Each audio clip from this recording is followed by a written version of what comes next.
Hey everyone, it's Amy, Old Book New Look. Today is Wednesday, September 26, 2012. And I just want to come on and do an update. On September 30th, on Sunday, this Sunday, I am running my first half marathon. And I'm scared. I'm excited and I'm scared because it's the longest distance I'll ever have run so far. I have been training and I feel good about my training, but the most I've run in my training is 12 miles this past Monday. And, you know, it hurt. I'm slower than I normally run when I'm doing my 5Ks, so, and I mean, that's to be expected. So I'm pretty confident that I can do the 13.1 miles, but it's hard to say how long it's going to take me because I've had some long training runs that have been a decent pace. I have had some long training runs that just took me forever to get through. So I don't know. Before I really started the long training runs, I was hoping to be able to sub 2 hours on my first half marathon, but I don't think that's going to happen, and that's okay.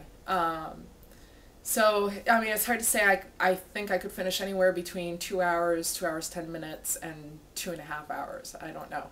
We will see. I will let you know. But more than anything, my goal is to finish. So, yeah, I'm excited. I am running this half marathon as a Girls on the Run soulmate, which means that in running this half marathon, I have been attempting to raise money for Girls on the Run, having people sponsor me. Actually, what I've been doing is for the 13 miles that I'll be running, I've been selling my miles for $25 each, and people have been buying a mile in support of Girls on the Run, in support of me doing my first half marathon.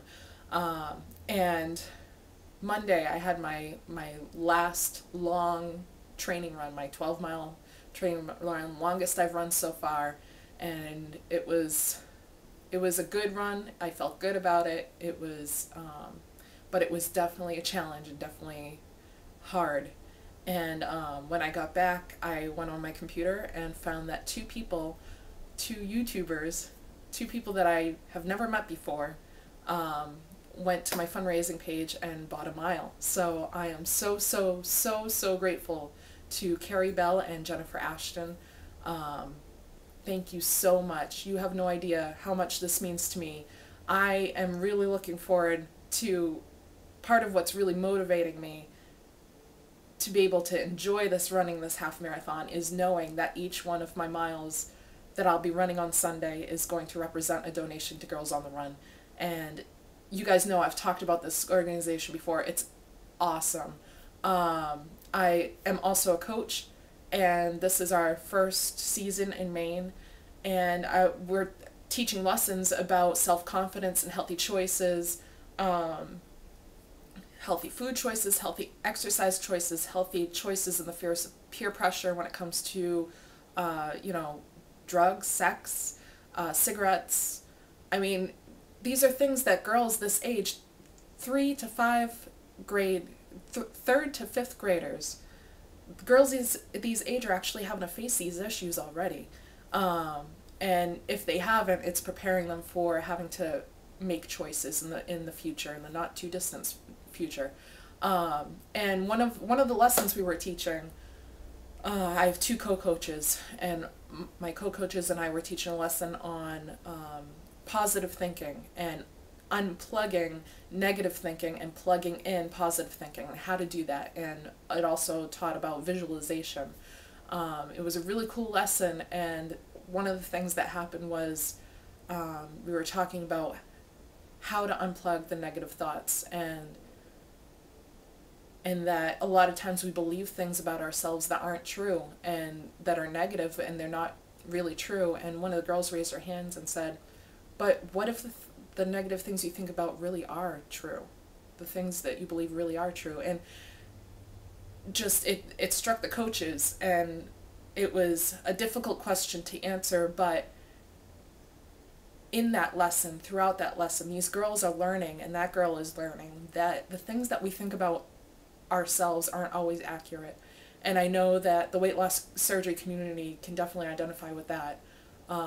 You know, the things that I grew up believing about myself, that I was fat, that I just wasn't made to exercise, that I had the wrong body type, that I could never be a runner because I just wasn't made for it. You know, there were a whole bunch of things that I believed were true, and they definitely are not. And it took me almost 30 years to realize this. And these girls are starting, their eyes are beginning to open to the fact that things we think about ourselves are not always accurate, and that you can change the way you think about yourself. And so, I mean, that's just a little part of why this program is so valuable. So if you are so inclined, if you would like to support Girls on the Run, also me in running my first half marathon, but if you would like to support Girls on the Run, please, I'll put a link to my fundraising page in the bottom bar. I still have 7 miles left to sell for Girls on the Run. If you're able to buy a mile for $25, that would be awesome. But if not, any donation will help me raise money for Girls on the Run to help me meet my fundraising goals. So I just want to throw that out there. Other than that, lots of things have been going on. I'm finally getting toward the end of my training and work. I'm feeling good about my choice and my career move. I like my job, and the wacky schedule has been worth it. Having a blast with Girls on the Run. I'm looking forward to the weekend after my half marathon. I signed up for just a fun 5K to run down to Massachusetts with some of my friends down there. So I'm looking forward to that. I don't think I actually told my YouTube friends this. I had put it on my Facebook, but back in August, I think, I ran kind of a spur-of-the-moment 5K in Massachusetts while I was visiting family. And I was kind of in a funk where I wasn't really digging my training runs. It was really taking a lot for me to get through it, and sometimes you just get in funks when you're doing a lot of exercise and doing training and stuff. And I was in one of those funks, so a spur of the moment I said, what the heck, I'm going to run a 5K just for fun. And I ended up running it, and I ended up setting a personal record for myself. I subbed 30 minutes in my 5K, which is awesome. It's great next step in my running, and so I'm excited to see what my time's going to be after the half marathon. I'm working on getting my pace quicker, and anyway, I could blab about this forever. I'm not going to keep blabbing. Do you hear that noise? That is, my daughter is 6 years old. She's never had a pet before. This past weekend I took her to the Cumberland Fair, and by the way, tons of NSVs, being able to ride the rides with her and all that stuff. But they had bunny rabbits, and my daughter really wanted a bunny rabbit. We got her a bunny rabbit. It's wicked cute. Its name is Ginger. I'll show you. But I didn't even know this about rabbits, but apparently rabbits are super smart, and you can actually train them like you would a cat to even go as far as using a litter box. I didn't know that. So I don't know if we'll take it that far, but I just put this little hutch in there for her, a little hideaway. And there's like a toy on top of it, and then I put a little toy hanging from the cage here, and she's got her water bottle in there. But let's see if she comes out. I'll be quiet for a minute. Let's see.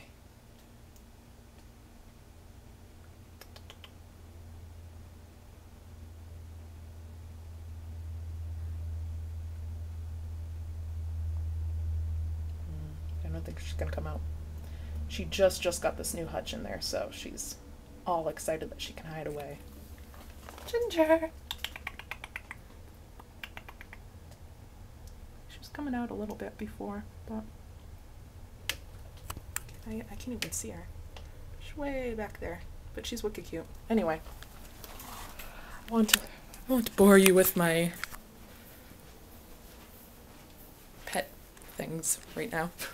I haven't had a pet in a wicked long time myself. Gosh, since before, we had cats before my daughter was born. So it's been 6 years. So it's fun. Anyway, that's everything. I hope you guys are having a great month. I think it's been almost a month since the last time I talked to you. And I will definitely update on how my half marathon goes this Sunday. Talk to you soon. Bye. Oh, I thought the bunny came out. She didn't. Bye.